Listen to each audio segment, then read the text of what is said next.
Imagine a healthcare program that takes into account these genetic differences between individuals. To take into account these differences, researchers study data from many people from all over the world who are at different ages and different health status. They are then able to develop preventions and treatments that are specific for a group of people who share certain genetic variants. Such specific strategies may be more effective and have fewer side effects than more generalized ones. In the clinic, doctors can use these data to help diagnose rare genetic diseases. They can also select the best treatments for patients based on the genetic variants they carry, and even develop new treatments for diseases which currently lack effective treatments. If a program like this was in place and you decided to participate, what could you expect? Firstly, you may be asked to provide a blood sample for genetic testing. In addition, to determine the effects of any genetic variants, we would need to know more about your health. Some of this information may be part of your health records when you visit your doctor. We may ask for your permission to access this information. Finally, you may also be asked to provide information about your diet and exercise patterns. The data and samples that you provided would go through a process called de-identification, which involves removing certain labels that identify the data and samples with you.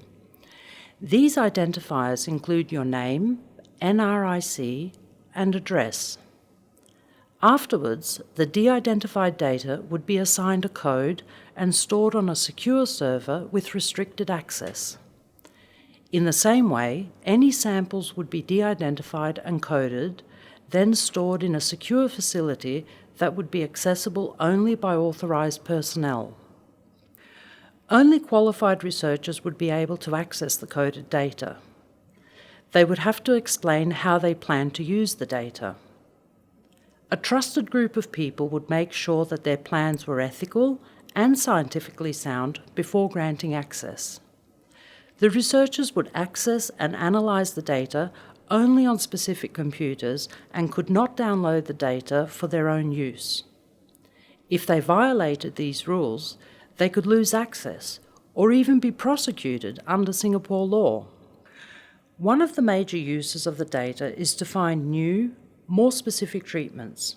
For example, if researchers find a gene that causes a disease, they could then develop a medication for the disease that targets that particular gene. As part of developing new medications, researchers at universities often have to work with pharmaceutical and biotech companies and may need to share de-identified data from groups of patients with researchers at these companies. The company researchers would be bound by the same rules as academic researchers, including using the data only for a specific purpose, such as developing a new treatment. Sometimes doctors and researchers need to study genetic variants that are rare or that only occur in people from a certain part of the world. They need to share data with their counterparts at universities and hospitals overseas to get enough data to answer their question.